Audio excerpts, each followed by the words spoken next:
Okay, ladies and gentlemen, you are welcome. So in this video, we are going to look at the placenta formation and the functions of the placenta. Don't forget to subscribe, follow, and join to my YouTube community for more videos.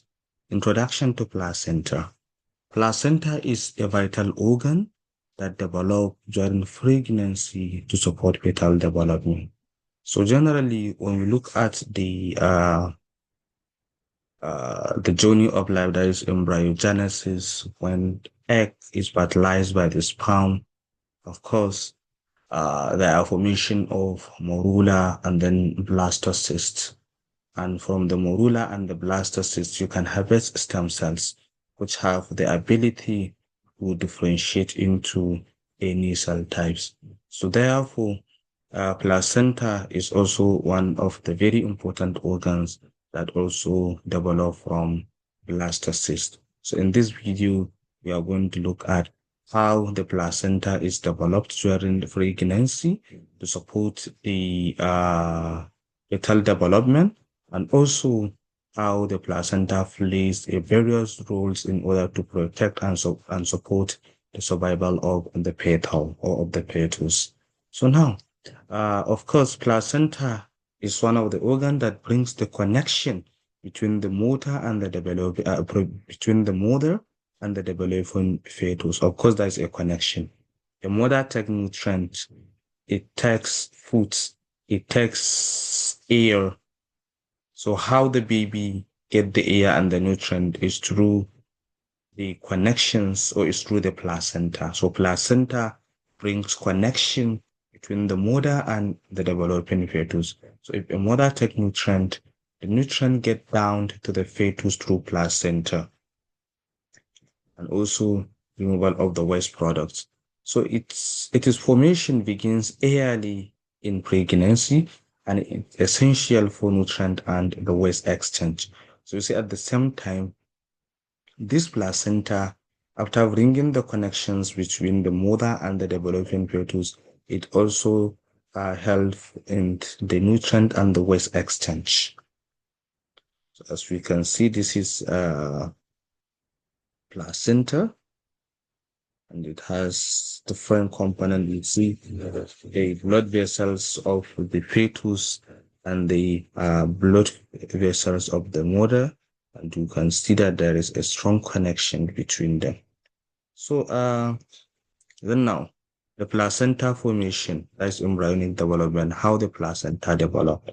So the placenta forms from the trophoblast cells of the blastocyst after implantation in the uterine wall.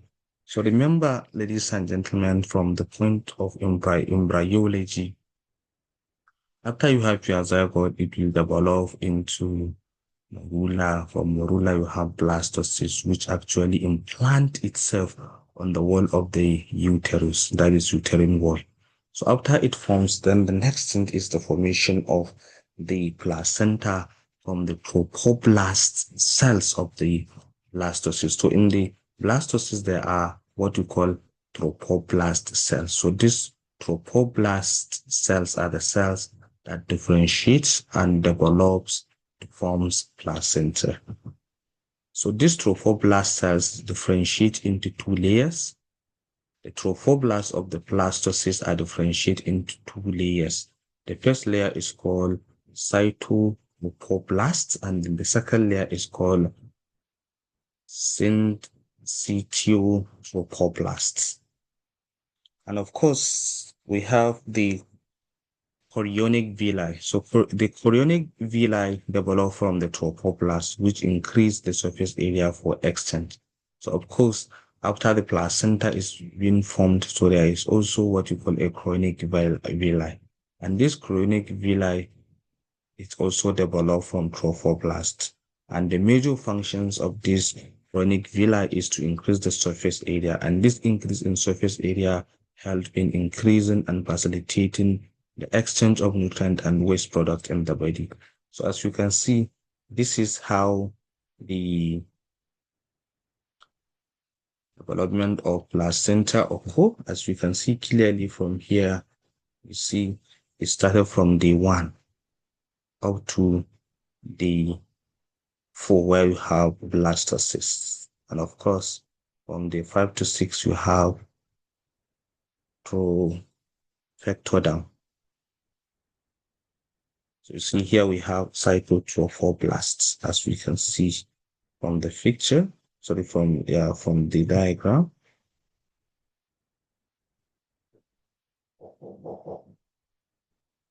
See, this is cytotrophoblast, which of course used in the formation of the placenta. So then the next thing is, now what are the placental structures and composition? What are the placental structures and composition? So the placenta, it consists of maternal and fetal components, including the decidual and chorionic villi. So in the placenta, there is a maternal component and the fetal component. And some of these components, we have decidual and chorionic villi. So the fetal part is mainly composed of villi. So the component, or the component of the fetal, that is the fetus, it mainly composed of villi. And this villi is covered by the syncytiotropoblast. And this syncytiotropoblast facilitates the exchange of nutrient and the wastes. So that is what I want you to understand. So the fetal component, it contains the chorionic villi, or the villi, which covered by the syncytiotropoblast, which facilitates the exchange of the nutrient. And then the maternal component, it's responsible for blood supplies. So the maternal component, or the maternal blood supplies the intervillous space where exchange of gases, nutrient, and waste occurs. So as you can see, the maternal blood, it supplies the intervillous space. So that is what we call intervillous space, as you can see from here. This intervillous space is a region where the exchange of gases, the nutrient, and the wastes occurs. So as you can see from here, this is where we have in the maternal, the sedua, that is where the maternal and fetal transfer occur. And of course, as you can see, these are the different components in the placenta. As we can see, this is the fetal side and this is the maternal side. So in the fetal side, it comprises of chorionic villus, as I mentioned right here, which covers by syncytiotrophoblasts, which facilitate gaseous exchange. And it also have intravillous space. Remember, intravillous space is a region in the placenta where gaseous exchange, nutrient exchange, as well as the waste product exchange occur. And there is also umbilical vein, which supplied the oxygenated blood, and there is also umbilical artery, which supplies oxygenated blood. And there is also umbilical cord, as we can see, chorionic plate. All these are the fetal sides and their composition. But in the case of maternal side, as you can see, we have myometrium, we have basal plate, we have maternal spinal artery, and then we have maternal vein. So you need to understand these two sides, the maternal and the fetal component. So you see there are component of maternal and the component of fetal and their composition. And of course, the maternal, the sedua is where the maternal fetal transfer occur. So then, what are the functions of placenta? Nutrient and gaseous exchange. Of course, the placenta allows the transfer of oxygen from maternal to fetal blood and removal of carbon dioxide. So of course, as a mother inhale air, the air will be filtered and then the oxygen will be passed down to the fetus blood or fetal blood through the placenta, as well as the removal of the carbon dioxide all occur in the placenta. And also at the same time, the placenta, it also facilitates the delivery of nutrients such as glucose, amino acid, and vitamins to the fetus, because the fetus needs nutrients like glucose, amino acid, and vitamins for their development. So it is the work of the placenta to facilitate the delivery of these nutrients. Waste products from the fetus are transferred back to the mother for elimination. So you see, even the waste products from the fetus is coming back to the mother, and then the mother will eliminate it. As you can see, this is part of what we have discussed for the nutrient intake and then the different component of the placenta. So as you can see here, this is where I told you that the trophoblast is divided into cytotrophoblast, as you can see here, cytotrophoblast and syncytotrophoblast.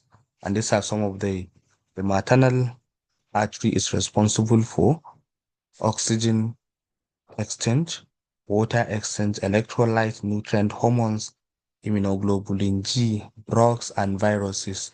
All these maternal artery is responsible for the exchange of the flowing. As you can see them, all of the maternal artery. And then of course the fetal artery is responsible for transport of these substances through carbon dioxide, water, urea, waste product, and hormones. So then, of course, the next thing is the functions of placenta in terms of, as you can see, the hormones production and immune protection. So placenta produces hormones. So it produces hormones like human chorionic gonadotropin, that is HCG, progesterone, and estrogen. So these hormones are produced by the placenta, and the major functions of these hormones is to maintain pregnancy and prepare the maternal body for childbirth. So the placenta also acts as an immunological barrier. So it acts as an immunological barrier protecting the fetus from certain infections. So these are some of the functions of placenta. So lastly, conclusion and significance. The placenta is crucial for supporting fetal growth and development throughout pregnancy. Its formation and proper function are essential for a healthy pregnancy outcomes. So understanding placental function helps in diagnosing and managing pregnancy-related complications. So ladies and gentlemen, this is where we are going to stop. Don't forget to subscribe, follow, and join to my YouTube community for more videos. See you next.